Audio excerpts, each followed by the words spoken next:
Hello friends, welcome to Zen Study. I am Arpit and I will be taking up a series on topics related to geopolitics. And today's topic which we're going to discuss is about West Asia. Well, we might have heard this saying that there is light at the end of the tunnel. एक अंधेरी रात के बाद सुबह जरूर होती है, but waste Asia को देखें तो यह सुबह वहां पर हो नहीं पा रही है। वो टनल के एंड पे जो लाइट है वो अभी दिख नहीं रही है। क्यों? क्योंकि वेस्ट एशिया में कॉम्प्लेक्सिटीज बहुत ज्यादा है, वेस्ट एशिया में कॉन्फ्लिक्ट्स बहुत ज्यादा है।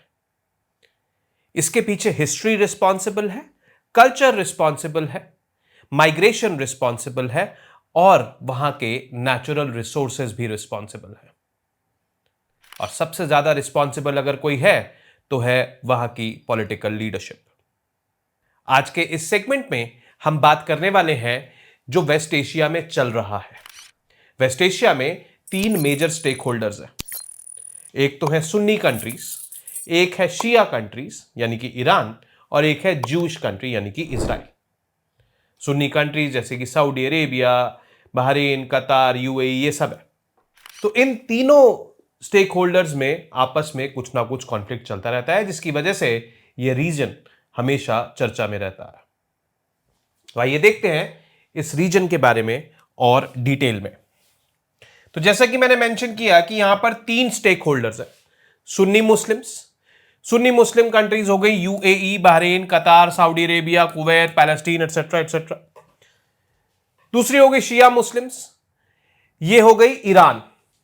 अब ईरान के अलावा दो यहां पर ग्रुप्स हैं।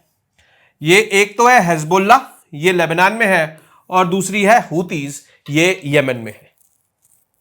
यहां पर शिया गवर्नमेंट नहीं है जैसे ईरान में है, बट यहां पर ग्रुप्स हैं। हिजबुल्लाह लेबनान में जो चाहता है हम पॉलिटिकल पावर एक्वायर करें, और हुतीज यमन में जो चाहते हैं हम पॉलिटिकल पावर एक्वायर करें।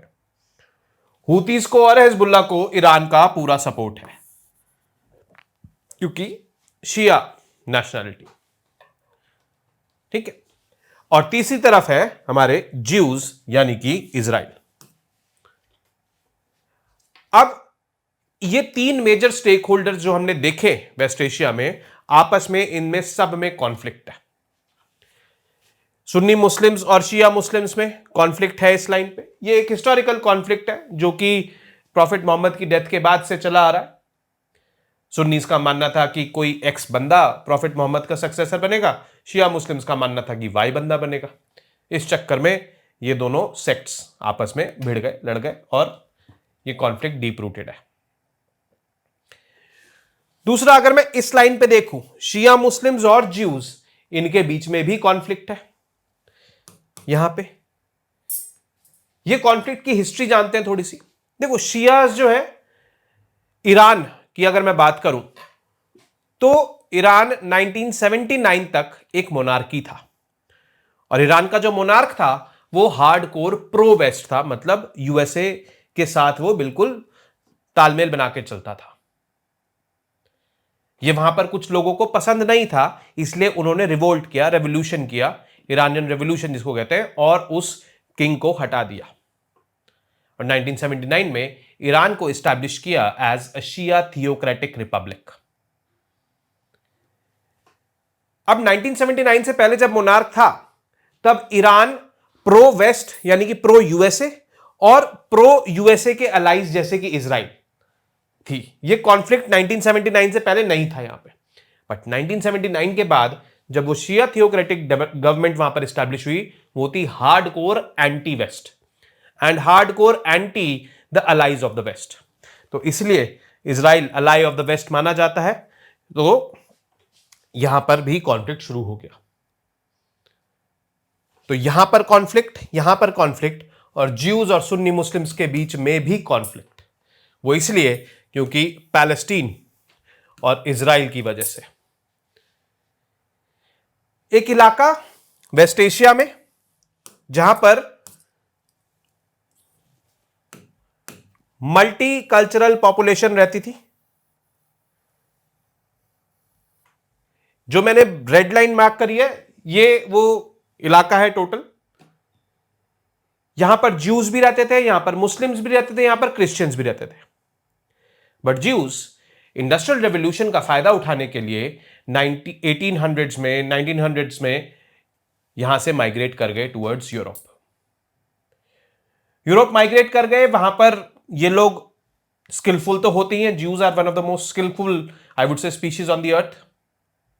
तो अपनी स्किल्स के दम पे इन्होंने वहां पर अपना नाम कमाना शुरू कर दिया, जिसकी वजह से यूरोपियंस को प्रॉब्लम होने लग गई। यूरोपियंस लाइक हिटलर, उन्हें प्रॉब्लम होने लग गई और उन्होंने वहां पर एक कैंपेन चालू किया, यूरोप फॉर यूरोपियंस।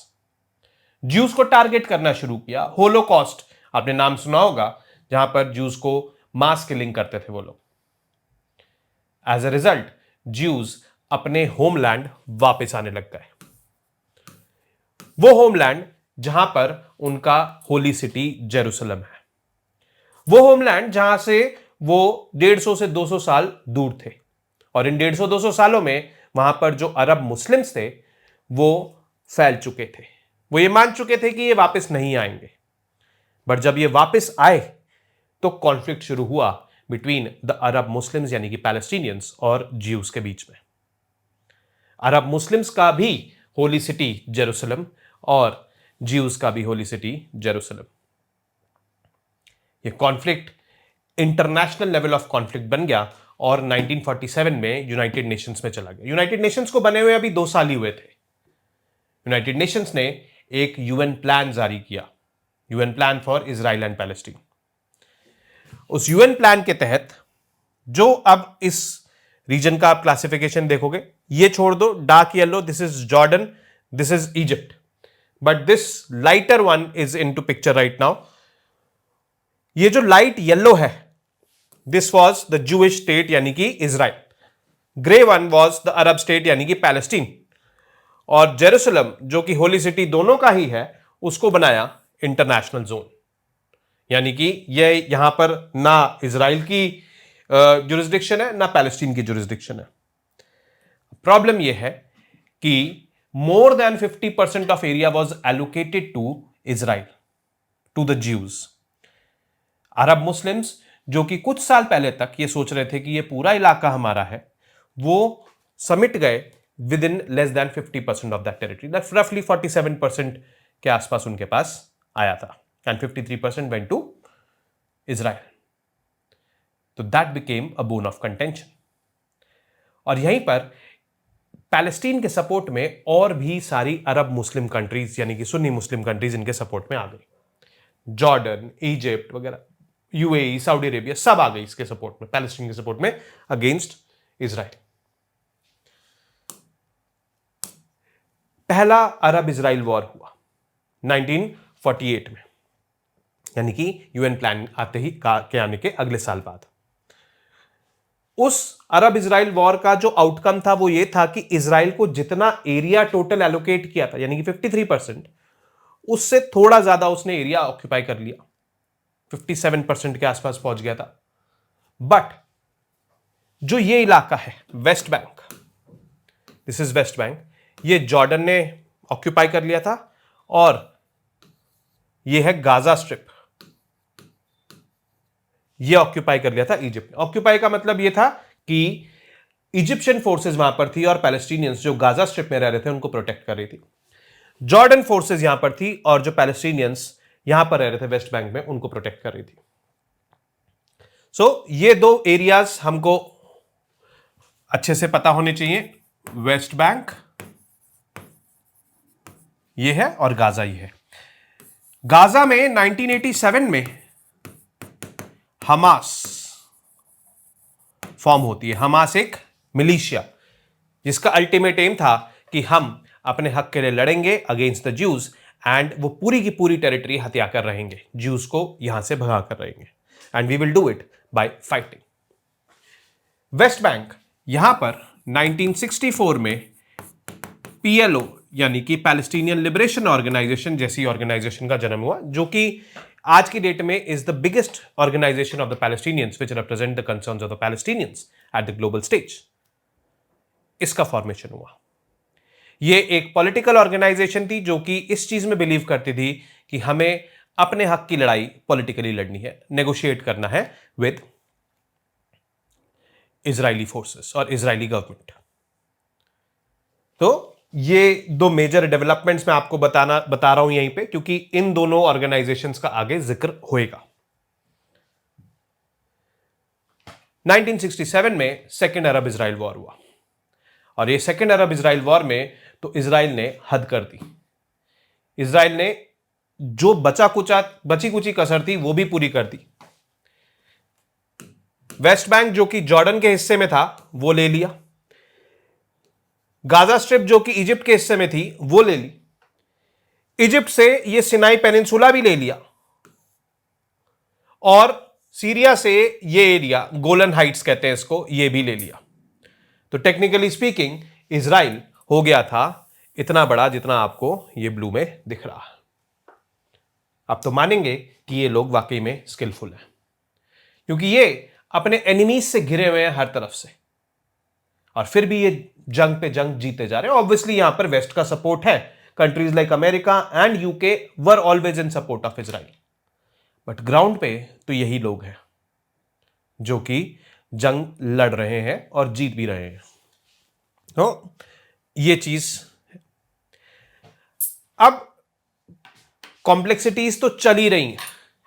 पैलेस्टीनियंस, आप उनका सोचो कि क्या हाल होगा। जो भी था वो चला गया, बेसिकली वॉर में वो हारे, तो वॉर का रूल होता है सिंपल कि अगर आप हारे हो, आपकी टेरिटरी पे अगर ऑक्यूपेशन हो गई है, जो विनर है उसने ऑक्यूपाई कर लिया, तो आपकी टेरिटरी उनके अंडर है। एंड इजराइल तो इतना बड़ा हो गया था, बहुत सारे एफर्ट्स हुए। बीच में कैंप डेविड अकॉर्ड्स थे जिसमें सिनाई पेनिनसुला इजराइल ने इजिप्ट को वापस दे दिया। आज की डेट में वो इजिप्ट के पास ही है, बट वेस्ट बैंक और गाजा स्ट्रिप पे अपना कब्जा नहीं छोड़ा, गोलन हाइट्स पे भी नहीं छोड़ा। गोलन हाइट्स भी आज तक इजराइल के ऑक्यूपेशन में है। बट ग्राउंड पे तो लोग वेस्ट बैंक में और गाजा स्ट्रिप में पैलेस्टीनियंस हैं, अरब मुस्लिम्स हैं, वो लड़ रहे हैं वहां पे इजरायलीज के साथ, इजरायली डिफेंस फोर्सेस के साथ। तो कॉम्प्लेक्सिटीज तो है, और इन कॉम्प्लेक्सिटीज को दूर करने के लिए कई बार मीडिएशन एफर्ट्स किए गए। मीडिएशन एफर्ट्स में सबसे एक जाना माना एफर्ट है Oslo Accords. Oslo Accords sign हुआ पीएलओ यानी कि पैलेस्टीनियन लिबरेशन ऑर्गेनाइजेशन, जो कि पॉलिटिकल आउटफिट है ऑफ द पैलेस्टीनियंस, और इजरायली गवर्नमेंट के बीच में 1993 में यह साइन हुआ। ऑस्लो अकॉर्ड्स के आउटकम ये थे कि पीएलओ ने रिकॉग्नाइज किया कि इजराइल आप साथ में कोएग्जिस्ट कर सकते हो, और इजराइल ने रिकॉग्नाइज किया कि हां भाई आप भी कोएग्जिस्ट कर सकते हो हमारे साथ में। तो both of these entities they recognised the right to coexist in the Oslo Accords. और जैसे ही ऑस्लो अकॉर्ड साइन करके ये दोनों लीडर्स अपने अपने रिस्पेक्टिव कंट्रीज में गए, वहां पर इनको क्रिटिसाइज किया गया। इनके अपने लोगों ने इनको क्रिटिसाइज किया, जैसे कि पीएलओ को क्रिटिसाइज करने के लिए था हमास। हमास जो कि वेस्ट बैंक में पैलेस्टीनियंस के द्वारा एक मिलिटेंट ऑर्गेनाइजेशन स्टैब्लिश हुआ था 1987, और ये ऑस्लो अकॉर्ड साइन हो रहे थे 1993 में। तो उन्होंने बोला कि हम चाह रहे हैं कि पूरा का पूरा एरिया कब्जा है, और आपने इजराइल का राइट टू कोएग्जिस्टेंस आइडेंटिफाई कर दिया, एक्नॉलेज कर दिया। दूसरी तरफ राबिन जो कि इजराइल के प्राइम मिनिस्टर थे, वो जब इजराइल वापस गए तो इजरायलीज ने बोला कि हमने अपनी जान पर खेलकर ये टेरिटरी जीती है, 2 जंगें लड़ी हैं, और आपने अब उनका राइट टू कोएग्जिस्ट को एक्नॉलेज कर दिया। इजराइल में तो गुस्सा इतना ज्यादा था कि ऑस्लो अकॉर्ड्स के साइन होने के 2 साल बाद यानी 1995 में राबिन को असैसिनेट कर दिया गया। राबिन जो प्राइम मिनिस्टर थे वहां के, इजरायलियों ने ही उनको असैसिनेट कर दिया। तो ये कॉम्प्लेक्सिटीज बढ़ गई। Oslo accords was not a successful accords ऐसा माना जाता है, बट हां अटेम्प्ट्स फॉर मीडिएशन तो है ही। फिर हुआ second camp David accord. Second camp David accord again Israel Palestine mediated by USA. ये बिल क्लिंटन की फोटो आप देख सकते हैं। यह हुआ सन 2000 में। अगेन इट वॉज इनकंक्लूसिव, इसका कोई पॉजिटिव आउटकम निकलकर नहीं आया। तो second failed attempt for mediation. फिर 2020 में जब डोनाल्ड ट्रंप गवर्नमेंट थी, उन्होंने एक अटेम्प्ट किया। यह अटेम्प्ट सक्सेसफुल है या नहीं है, इसकी चर्चा हम करेंगे, बट इस अटेम्प्ट के बारे में हम जानते हैं। इस अटेम्प्ट का नाम है Abraham accords. Abraham accords was an accord between or peace deal between Israel on one side and UAE and Bahrain on the other side। क्या था इसका आउटकम? इन कंट्रीज ने आपस में डिप्लोमेटिक रिलेशंस एस्टैब्लिश किए जो कि नहीं थे। डिप्लोमेटिक रिलेशंस एस्टैब्लिश होने से इन कंट्रीज के बीच में ट्रेड बढ़ा, टूरिज्म बढ़ा, पीपल टू पीपल कॉन्टैक्ट बढ़ा, सब कुछ बढ़ा। और देखते ही देखते और भी कंट्रीज जो कि इस कैंप में थी, सुन्नी मुस्लिम कंट्रीज लाइक कतार, कुवैत, इन सब ने भी इजराइल के साथ डिप्लोमेटिक रिलेशंस एस्टैब्लिश किए।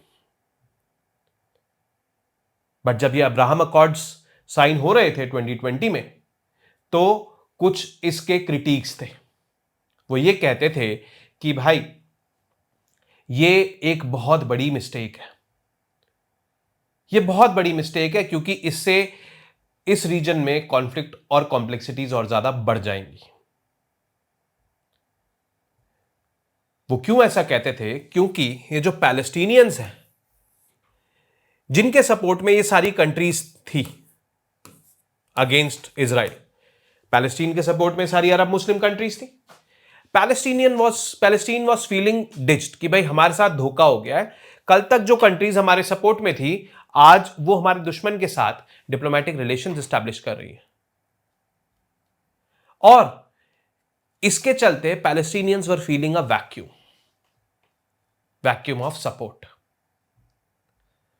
और इस वैक्यूम को फिल करने के लिए आ गया ईरान,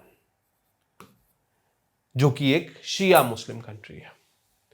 ईरान ने बोला, so what, I am a Shia Muslim, I will be supporting you. And Iran के साथ साथ इनके जो प्रॉक्सीज है हिजबुल्लाह और हुतीस, ये भी आ गए इनके सपोर्ट में, पैलेस्टीनियंस के सपोर्ट में। पैलेस्टीनियंस मतलब पीएलओ वेस्ट बैंक में और हमास गाजा स्ट्रिप में।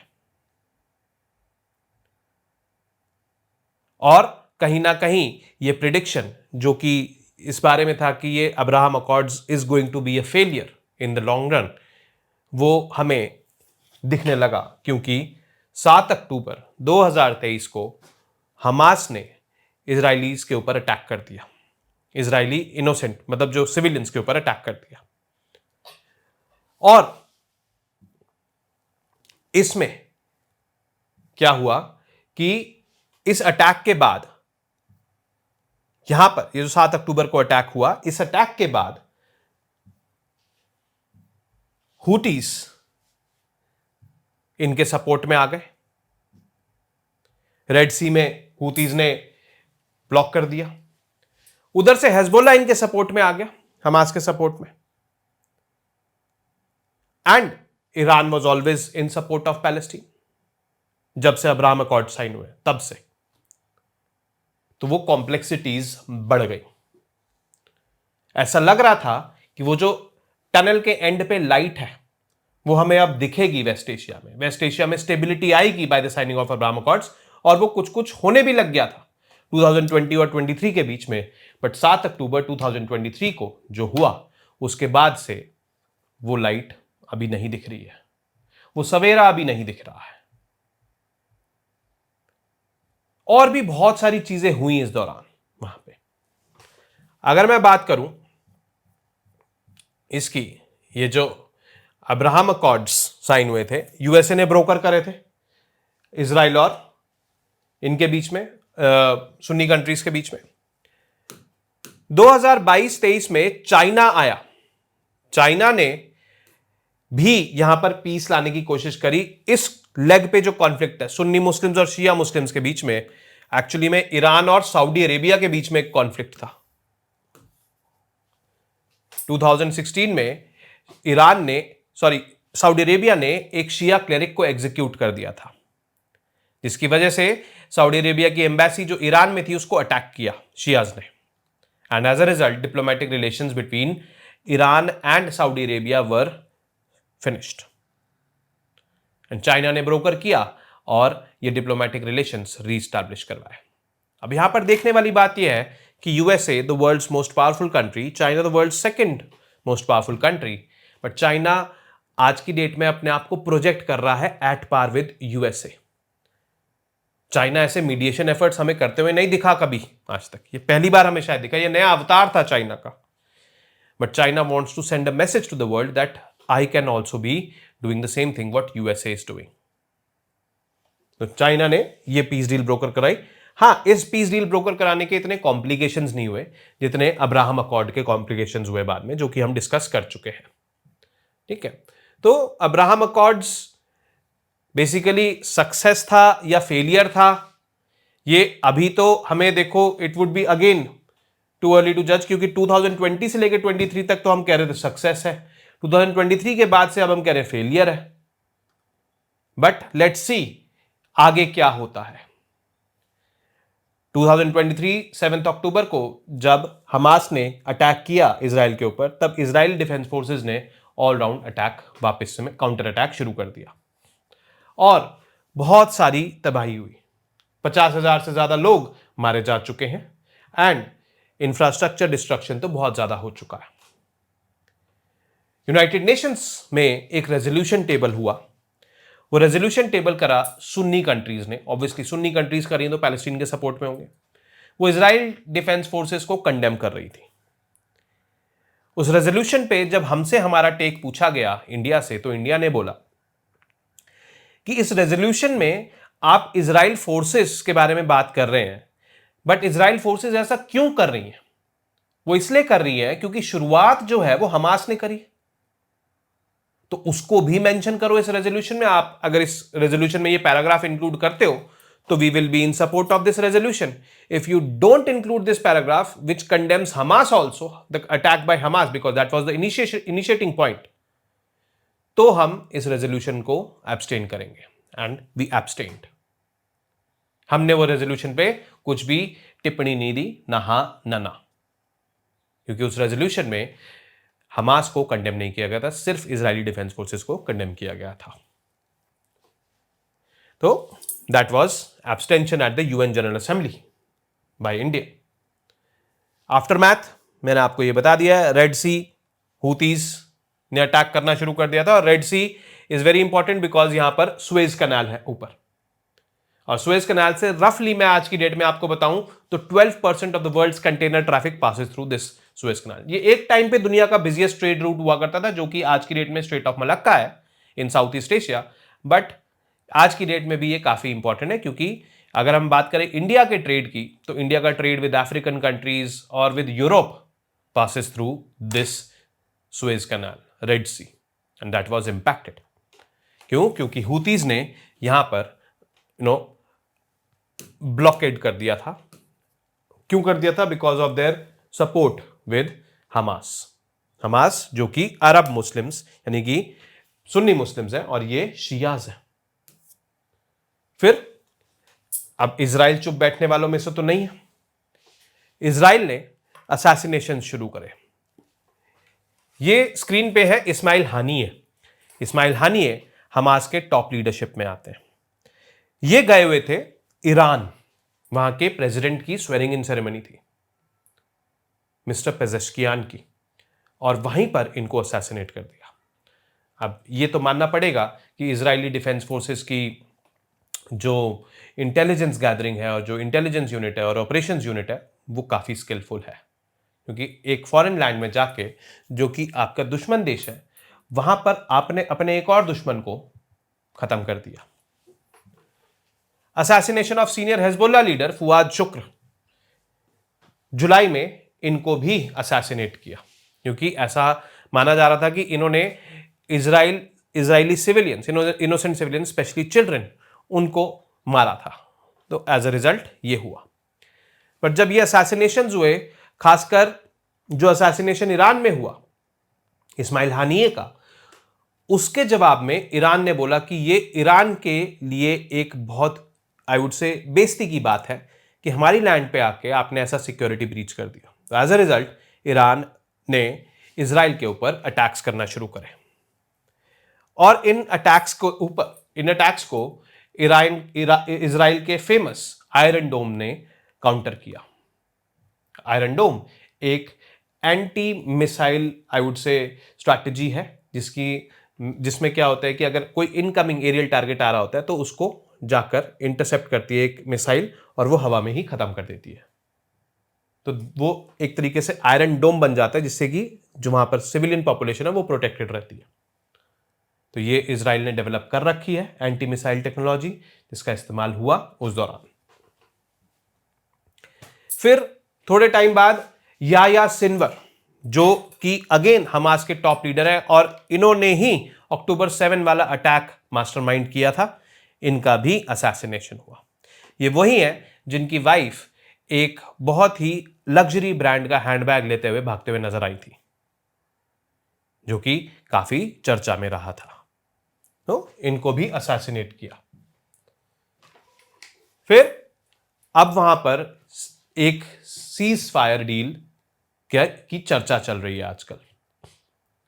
Basically it is an attempt to bring stability and peace in that region. या अगर हम अपनी वीडियो की बात करें तो वो जो टनल के एंड में लाइट है उसके लिए अटेम्प्ट किए जा रहे हैं, उसको देखने के लिए अटेम्प्ट किए जा रहे हैं, वो सवेरा देखने के लिए अटेम्प्ट किया जा रहा है। ये cease fire deal actually 3 stages में कंप्लीट होनी थी। पहला स्टेज जो कि 1 मार्च 2025 को खत्म हो चुका है, 42 दिन का यह स्टेज था। अब इस 42 डेज के स्टेज में क्या हुआ कि 25 लिविंग इजरायली होस्टेजेस को रिलीज किया हमास ने in return of 1900 Palestinian prisoners. Israel को यहां पर लग रहा था कि 25 for 1900 is kind of biased, ज्यादा रिलीज करने चाहिए थे प्रिजनर्स और ज्यादा रिलीज करने चाहिए थे होस्टेजेस हमास को या पैलेस्टीनियंस को जो वहां पर है। बट ये फिगर्स हैं हमारे पास, इतने रिलीज हुए, देयर वॉज डिससैटिस्फैक्शन। और जब स्टेज 1 शुरू हुआ उसके 16 दिन बाद स्टेज 2 के लिए नेगोशिएशंस होनी थी। वो स्टेज 2 के लिए नेगोशिएशंस स्टार्ट नहीं हो पाई। उसके पीछे प्राइमरी रीजन ये था कि ये जो इम्बैलेंस यहां पर है, ये बहुत ही ह्यूज इम्बैलेंस है। 25 इजरायली होस्टेजेस छोड़े in return of 1900 Palestinian prisoners. तो यहां पर बेसिकली बोन ऑफ कंटेंशन था कि भाई हमें ज्यादा चाहिए थे, आप लोगों ने बहुत ही कम रिलीज करे। बट ठीक है, जो फिगर्स थे वो थे, बट सेकेंड राउंड के लिए नेगोशिएशन स्टार्ट भी नहीं हो पाए। एक और चीज हुई फर्स्ट फेज में, वो ये हुआ कि इजरायली ट्रूप्स जो है वो गाजा के बॉर्डर एरिया में रहीं, including the southern Philadelphi corridor. But जो नेटजरीम कॉरिडोर है, military zone cutting off the north of Gaza from the south, ये है नेटजरीम कॉरिडोर। यहां से विड्रॉ हो गई इजरायली फोर्सेस, बट यहां पर स्टेशन रही साउथ में। तो means partial withdrawal of Israeli forces from Gaza strip was witnessed in the first phase. Stage 2 की नेगोशिएशन स्टार्ट होनी थी बट हो नहीं पाई, है ना। It did not happen and like stage 1 stage 2 भी 42 दिन चलना था। मार्च 2 से ये स्टेज 2 स्टार्ट होना था और 42 डेज तक चलना था, बट ये स्टेज 2 स्टार्ट नहीं हो पाया। स्टेज 2 में बेसिकली क्या होना था कि सीज फायर लगना था, अब परमानेंट सीज फायर एस्टैब्लिश होना था। बट सिंस वो लागू नहीं हुआ तो ये सीज फायर आया नहीं। Israeli forces will make a complete withdrawal. जो नीचे अभी वो है स्टेशन यहां वाले कॉरिडोर में, ठीक है, फिलाडेल्फी कॉरिडोर, यहां से भी वो विड्रॉ हो जाएंगे और कंप्लीट सीज फायर हो जाएगा। ये चीजें होनी थी बट हुआ नहीं। और स्टेज 3 जो था उसमें क्या होना है कि final part of the agreement, the return of all remaining bodies, dead bodies और live bodies of the hostages, वो सब एक्सचेंज हो जाएंगी और परमानेंट सीज फायर लग जाएगा। सीज फायर मतलब नोबडी विल फायर, और reconstruction of Gaza which is expected to take years, ये होगा क्योंकि गाजा में बहुत ही ज्यादा डिस्ट्रक्शन हो गया है। ठीक है, बट चीजें आगे बढ़ नहीं पाई. Why hasn't ceasefire moved forward? Since 1 March, when stage 1 expired, the ceasefire has been in limbo. Stage 2 has not begun, even though talks were meant to have started weeks ago. Israeli prime minister ने बोला कि US envoy Steve Witkoff ने एक plan suggest किया है. Plan है to extend the temporary ceasefire by 50 days. March 1 से 50 दिन और खींच दो स्टेज 1 को, और इस 50 दिन में आधे जो प्रिजनर्स हैं या आधे जो बंदी हैं उनको रिलीज कर देंगे, और जैसे एग्रीमेंट साइन होगा बचे कुचे भी हम रिलीज कर देंगे. तो वो एक्सटेंशन मांग रहे थे, और उस एक्सटेंशन के दौरान एक्सचेंज ऑफ प्रिजनर्स या एक्सचेंज ऑफ होस्टेजेस की भी बात कर रहे थे. बट हमास को यह रास नहीं आया. हमास ने बेसिकली इसको रिजेक्ट कर दिया और बोला कि ये वादे खोखले हैं.